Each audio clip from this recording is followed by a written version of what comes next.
At my brother's engagement, I revealed the gift, a $10,000 transfer for their brand new luxury car. He chuckled. Make it $20,000 if you want an invitation. I smiled, reversed the payment, and then I faced him and said, Start packing. You have 30 days. And handed him a formal notice before 40 guests. You know that feeling? When your heart just shatters? Like you've been blindsided by the people who are supposed to love you most? That night, at my brother's engagement party, I found out just how much my own family truly despised me, with a generous gift in my hand that he literally laughed in my face about. What do you do when love turns into a weapon? I remember it so clearly. The soft murmur of 40 guests, the clinking of champagne glasses, the buzz of celebration. I stood there, a smile plastered on my face, ready to announce my gift to my brother, Mike, and his fiancée, Sarah. $10,000, a down payment for their brand new luxury car. It was a lot, something I'd saved hard for, wanting to show my support, to truly be a good older brother. But Mike never saw generosity. He only saw leverage. Make it $20,000 if you want an invite, he sneered, his voice cutting through the festive air, followed by a ripple of laughter from our cousins and Sarah's friends. They thought it was hilarious. My face burned. The familiar sting of humiliation prickled at my eyes. But I just smiled. That same polite, unreadable smile I'd perfected over the years, a mask I wore whenever they started in. Sarah, standing next to him, squeezed his arm, a nervous little giggle escaping her. Oh, Mike, stop. He's joking. But I saw the cold, hard glint in his eyes. He wasn't joking. Then, across the room, my father raised his glass. That's right, Danny boy. Always trying to buy your way into things. Some things never change. He grinned, a toothy, fake smile, but his eyes were ice. My mother, bless her, just sipped her wine, eyes glued to the table, pretending not to hear. That was her specialty, after all. Pretending. The weight. Oh, God. The weight pressed down on me again. That familiar, crushing weight I'd carried for years. I was the fixer, the wallet, the fool. I'd paid their bills when Dad lost his job, covered Mom's medical expenses without a single request. I even helped Mike through college with small loans that, surprise, he never intended to repay. But not tonight. Not again. I cleared my throat, forcing my voice to be calm, to be steady. You're right, Mike, I said, the words tasting like ash. 10,000 isn't enough. The room went silent. Mike's smug smile faltered. His laughter died in his throat. His friends exchanged glances, whispers starting to spread like wildfire. I pulled out my phone, tapped a few buttons, then looked right at him, my smile widening. So I canceled it. You, what? He stuttered, his bravado crumbling. I canceled the payment. Then I turned to the large white screen behind me. It was set up for their engagement photo slideshow, but tonight it would serve a very different purpose. With another tap on my phone, the screen flickered to life. Text messages appeared. Messages from Mike. To Sarah. You know, I don't even want him here, but Mom's making me invite him. Don't worry. Once he pays for the car, we'll just ghost him again. Honestly, he's pathetic. I'd feel bad, but free money, right? The room wasn't just quiet anymore. It was suffocating. Mike's face went ghost white. Sarah's hand slipped from his arm, her mouth half open in absolute horror. The whispers turned into gasps, then back into a chilling silence. Daniel, my mother finally whispered, reaching out a hand as if to stop me, to pull me back from the edge I was so calmly walking over. But I didn't stop. Not this time. I stepped forward, my voice loud enough for everyone to hear, my voice shaking with a fury I'd kept buried for decades. Mike, I'm done. I'm done being your wallet. I'm done being your fool. I reached into my jacket pocket, pulling out a crisp white envelope. This, I said, holding it up, is your 30-day eviction notice.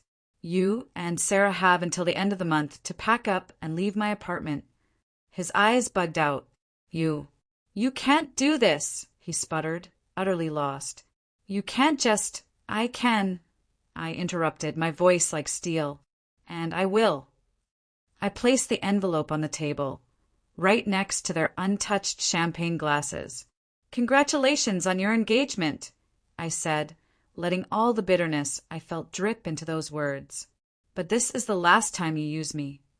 Then I turned and walked out, leaving behind the stunned, deafening silence of 40 witnesses, their perfect night shattered. I wish I could say that the fallout from that engagement party ended there, that I walked away and they stayed silent, ashamed, hiding from the truth I just ripped bare. But people like my family, they don't just disappear. Oh no, they regroup, they reload. It started the very next morning. My phone vibrated before I even got out of bed. A message from my mother. How could you humiliate us like that? We are family, Daniel. Family. I ignored it. 10 minutes later, another. Your brother is devastated. Sarah's family is furious. You need to apologize. Fix this. By the time I made coffee, my phone was a war zone. Missed calls from my father, a dozen texts from Mike, ranging from desperate pleas to vicious threats. You ruined everything. You're a jealous little snake. I'll never forgive you. My silence only seemed to fuel them. When I didn't answer, they took it public. The first shot came from my mother's Facebook page. Family isn't about blood. It's about loyalty. Some people need to remember that. Comments flooded in. Distant relatives chimed in with their support. Aunts and uncles posted hearts. Only one person dared to ask what happened. That comment was deleted within minutes. Then Mike's friends joined the attack. His best friend, Josh, posted a story. Some people just love to ruin other people's happiness. Sad. Mike's fiancée, Sarah, wasn't quiet either. On her Instagram, she posted a photo of herself crying with a caption, "Betrayal cuts deepest when it's from your own blood." I stared at the screen, a slow, cold burn spreading through me, but I still didn't respond. Not yet. That night I got a call. I almost didn't answer, but the number was familiar. Sarah's brother, Tom. We hadn't spoken in years, but we'd always been civil. I picked up. "Daniel," he began, his voice tense. "I need to know the truth about Mike, about what happened." I hesitated, then decided to be honest. I told him everything. The money, the texts, the way Mike had mocked me, used me, even bragged about it behind my back. Tom was silent for a moment. "I knew it," he whispered, his voice laced with disgust. "I knew it all along. Sarah's been covering for him." He paused. "I found texts, too, from him to her bridesmaids. He's been trying to hook up with 2 of them." I sat down hard, my hand gripping the phone tighter. "Are you serious?" "Dead serious," Tom spat. "And you know what? I'm done watching her play the fool. I'm going to tell her everything." I didn't stop him. Why would I? But I didn't expect how quickly it would spiral. The next day, Sarah's Instagram was gone. Her profile picture replaced with a blank icon. Her Facebook deactivated. And in our family group chat, chaos. "Mom, Daniel, what did you do?" "Sarah broke off the engagement." "Dad, you have gone too far. You have destroyed your brother's life." "Mike, you're nothing but a fraud. I will make you pay for this." But I didn't destroy his life. Mike did, and I had proof. Proof that I was done pretending. I pulled out my laptop, logging into the cloud account I had linked to the security camera in my apartment. The one Mike and Sarah had been living in. The one where Mike thought he was safe. It didn't take long to find what I needed. A month-old clip. Mike in the living room, laughing with 2 of his friends, a bottle of whiskey in his hand. "Dude, Daniel is way too trusting." Mike laughed, slurring slightly. "He thinks he's being the good big brother, paying for everything. Always covering for us. The guy's pathetic." One of his friends chuckled. "He's not going to find out you spent his rent money on that watch, right?" Mike grinned. "Nah, Even if he does, he'll just give me some nonsense lecture and then pay it off again. Always does. I downloaded the video, saved a backup. Then I opened another folder, my receipts. The payments I had made for the apartment, the bills, the small loans I had sent Mike over the past 3 years. Over $40,000 in total. I compiled everything. Screenshots of texts, bank transfers, the video of Mike's mockery. This wasn't about revenge. It was about truth, about ripping off the mask he wore, not just to me, but to everyone around him. My phone buzzed again. Another text from Dad. You think you're some kind of hero? You think you're better than us. I stared at it, and for the first time in years I smiled. I opened Facebook, went to my profile, and began typing. Family isn't about loyalty. It's about respect, and respect is earned. Then I attached the video of Mike laughing, the screenshots of his texts, the list of payments. I clicked post. And then I watched. Within minutes, the comments exploded. Relatives tagging each other. Friends sending me messages. Some shocked, some supportive. Sarah's brother, Tom, liked the post, then commented, "You did the right thing." They needed to see the truth. But my family? My family went nuclear. Mom called, screaming through the phone. How could you do this? How could you shame your own brother? Dad's text was almost incoherent. Take it down now, or I swear I will make you regret this. And Mike, he tried to call again and again and again. When I didn't answer, he sent a final text. You think this is over? You have no idea how far I'm willing to go. I leaned back in my chair, feeling a strange, unsettling calm. They wanted to fight. They had no idea how ready I was. I had barely finished reading that last furious text from my father when my phone rang. Mom's name flashed on the screen. For a second, I almost didn't answer, but something in me needed to hear her voice, to see if she was still pretending, still covering for them. Daniel, she began, her voice softer than usual. Can we talk? Please, just us talk. I leaned back, feeling the familiar weight of disappointment. About what? How I'm a traitor. How I destroyed Mike's perfect life. No, she whispered, almost too quietly. Not like that. I don't want to fight. Please. There's a yoga class I go to, and there's a little cafe there. Can you meet me after? Just to talk. I hesitated, but then a strange calm settled over me. Maybe this was it. The final conversation. Fine, I said. I'll be there. The yoga studio was a pristine, glass-walled sanctuary of peace and whispered affirmations. I watched through the window as Mom moved through slow, deliberate poses, her expression serene, as if nothing was wrong in our world. But in my pocket, the truth pulsed. My phone loaded with evidence. The video of Mike mocking me, the texts where he bragged about using me, his plans to cheat on Sarah, and the audio of my father's threats. When Mom finally stepped out, she offered a small, tentative smile, dabbing at her forehead with a towel. Thank you for coming. We walked to the attached cafe, a cozy, minimalistic space with hanging plants and soft, instrumental music. She ordered a green smoothie. I stuck to black coffee. I'm glad you're here, Daniel, she started, her voice gentle, almost pleading. I just want us to understand each other. I want to fix this. Fix this. I leaned forward, my voice low. How do you fix something that's always been broken? Please, she whispered, her voice trembling. Don't be like this. Your brother, he's struggling. He's hurting. And your father is furious that I'm not a puppet anymore, I interrupted. Is that what this is about? You want me to apologize? To fix the mess he made? Her face paled slightly. It's not about sides, Daniel. It's about family. Family. I let out a bitter laugh. The same family that mocked me, used me, betrayed me? The same family that tried to turn everyone against me the second I stood up for myself. Daniel, please. Her voice broke. I'm trying to make peace. But then the cafe door swung open and peace shattered. Mike walked in, swaggering like a man who still thought he was in control. Behind him, Dad.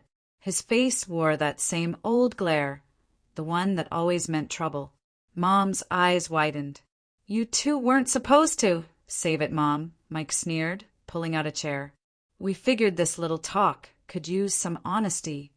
"Yeah," Dad growled, taking the seat next to me. "Let's get this straight, Danny. You've embarrassed this family enough." I glanced at Mom. Her mask of calm was gone, replaced with sheer panic. "What?" "Silent now." Mike smirked. "Come on, Mr. Truth-Teller. Got more stories to share, or did your 15 minutes of fame finally end?" I sipped my coffee, feeling the burn but staying calm. "Stories? Like the one where you bragged about using me? Or the one where you told Sarah's friends she was too stupid to see what you were doing?" Mike's smug grin faltered, but he didn't back down. "Shut up. You think anyone believes you." "I don't care who believes me," I said, my voice low but sharp. "I only care about what's true." "True?"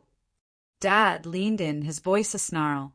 "What's true is you're a selfish little brat who turned on his own family.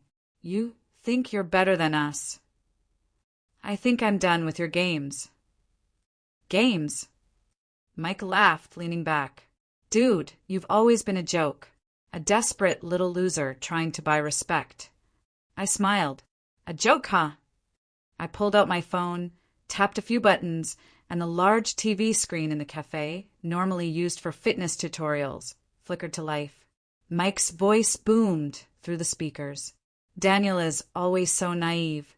He thinks helping us means he belongs. It's honestly disappointing." The cafe went silent. Heads turned. Mom's hand flew to her mouth. On screen, the video continued. Mike, with his friends, laughing, drinking in my apartment. "And Sarah, she's a clueless fool. She actually thinks I'm serious about her. Dude, I've got 2 of her bridesmaids lined up already." Mike stepped forward, his face beet red with rage. "Don't touch me." "Turn that off," he shouted, his voice cracking, but I ignored him. I pulled up the next file. Screenshots of his texts. The ones where he mocked me, called me a walking wallet, where he laughed about the money I paid for his car, his rent, his debts. "Lies," he screamed. "You edited those." I didn't edit this. I switched to the audio recording. My father's voice crackled through the speakers. "He's weak. Just press him enough and he'll give in. He always does." Dad's face went white. You were recording me." "I wasn't," I said calmly. "But you're too stupid to know how phones work." Mom reached out, tears in her eyes. "Daniel, please, please stop." But I wasn't done. I looked at Mike. "You think you're clever? You're a coward who can't even stand by his own words." I turned to Dad. "And you? You only ever cared about control. Well, it's over." Then I looked at Mom. "And you? You never stood up for me. Not once." "Stop it," she whispered, tears streaming down her face. "Please stop." But it was too late. The truth was out. Mike's face twisted in rage. "You'll regret this. You're so selfish. You only think about yourself." Mike tried to get closer, but the manager stepped between us, his voice firm. "Sir, I'm going to have to ask you to leave." "Get off me." Mike roared, but the manager tightened his grip. Dad tried to stand, but his knees shook. This isn't how you treat family, Daniel." "No," I said, staring him down. "This is exactly how you treat family when family is poison." I grabbed my coat, slipping the phone back into my pocket. I didn't look back. Not at their shock, not at their anger, not at the chaos I left behind.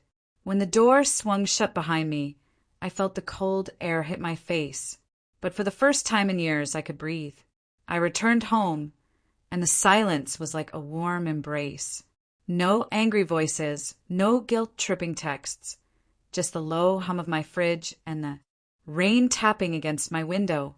I set my phone on the counter, waiting for the inevitable. It didn't take long. My phone lit up, vibrating in a frenzy. First, Dad, you've ruined this family. Daniel, this is on you. Then, Mom, Daniel, please. He's your brother. Can't you just let it go? And finally, Mike, you always hide behind others. You think this is over? You won't forget this. I leaned back, sipping the coffee that had gone cold, feeling nothing but a strange sense of calm. This wasn't over. They were right. It wasn't, but it would be. Soon. I grabbed my laptop, opened the folder, my war chest. Bank transfers, text messages, audio files, and of course, the video of Mike boasting about how I was his personal ATM. I knew what I had to do. Within an hour, I was sitting across from Sarah, my old friend from college, now a successful attorney. She flipped through the evidence, her expression shifting from curiosity to shock to righteous fury. "This is ironclad, Daniel," she said, her voice firm. "We can take them to court for fraud and unjust enrichment." "Good," I replied, my voice steady. "I want every cent back." The lawsuit hit them like a sledgehammer. Mom was the first to call, her voice frantic. "Daniel, please. You can't do this. We're family." "No, we're not. Family doesn't steal from each other," I replied, hanging up. Then Dad tried his old tactic, intimidation. "You think you're a tough guy now, suing your own blood? The judge will laugh you out of the room." "He won't," I said, "because you're going to lose." "And Mike?" "Mike tried bargaining." "Okay, fine. I'll pay you back.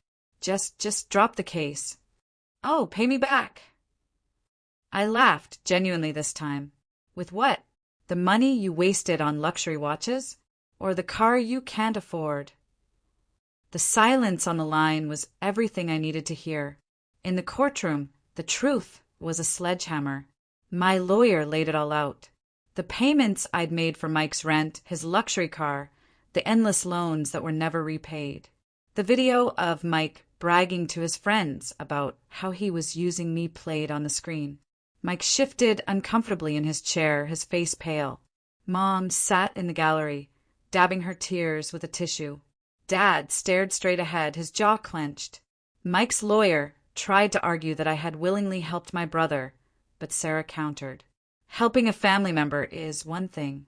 Being manipulated, lied to, and financially drained is another. This is not help.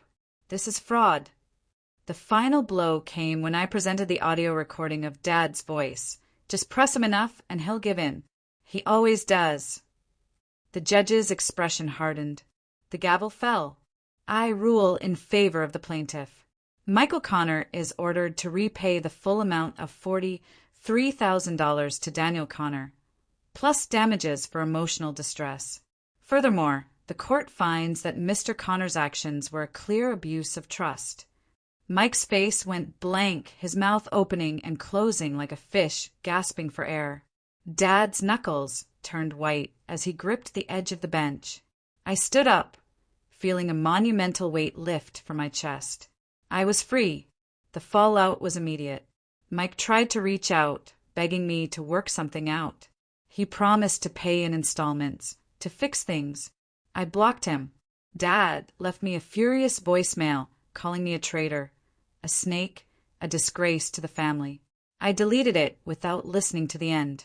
Mom came to my door, pounding and sobbing. "Daniel, please, please don't do this. We can talk. We can fix this." I stared at her through the peephole, her voice muffled but desperate. And then I walked away. They tried to turn the family against me. I heard from a few cousins, vague messages about how I should think about what I'm doing. I ignored them. Then I heard that Mike was forced to sell his luxury car, the one his ex-fiancée Sarah's family had paid for, just to cover part of the debt. Dad tried to pull money from his retirement account to help, but it wasn't enough. They even tried to claim financial hardship to the court, hoping to reduce the payments. My lawyer shredded their claims. "Your son paid for your lifestyle while you mocked him. Now it's time to pay him back." The first payment landed in my account a month later, an automated transfer. Cold, impersonal, but every dollar was a reminder not of what I lost, but of what I reclaimed. I didn't waste the money. I paid off the rest of my student loans, invested in my future, upgraded my old, battered car to a sleek, efficient model, signed up for a gym membership. I focused on myself, but the best part was the silence. No more desperate calls. No more guilt-tripping texts. No more pretending that I was the problem. One day, I saw Sarah, Mike's ex-fiancée, at a cafe. She smiled, waved me over. "I'm sorry," she said simply, her eyes warm but a little sad. "You don't owe me an apology," I replied. We talked for a while. I learned she had left Mike for good, moved on with her life. I told her I was doing the same, but as I walked away, a quiet ache settled in my chest. Winning didn't feel like victory. It felt like losing a part of myself I had tried so hard to protect. Maybe I wasn't just fighting them. I was fighting the fear of being alone. That night, sitting in my quiet, cozy apartment, I opened a new document on my laptop. I wrote a letter, not to them, but to myself. "Dear Daniel, you are not a wallet. You are not a punching bag. You are not their savior. You are you, and you are finally free." I saved it, closed the laptop, and smiled. The rain tapped against the window, a soothing rhythm. But this time it wasn't a storm. It was just rain. Have you ever had to cut ties with someone you loved for your own peace? How did you find your way forward? Tell me what you think. I really want to know.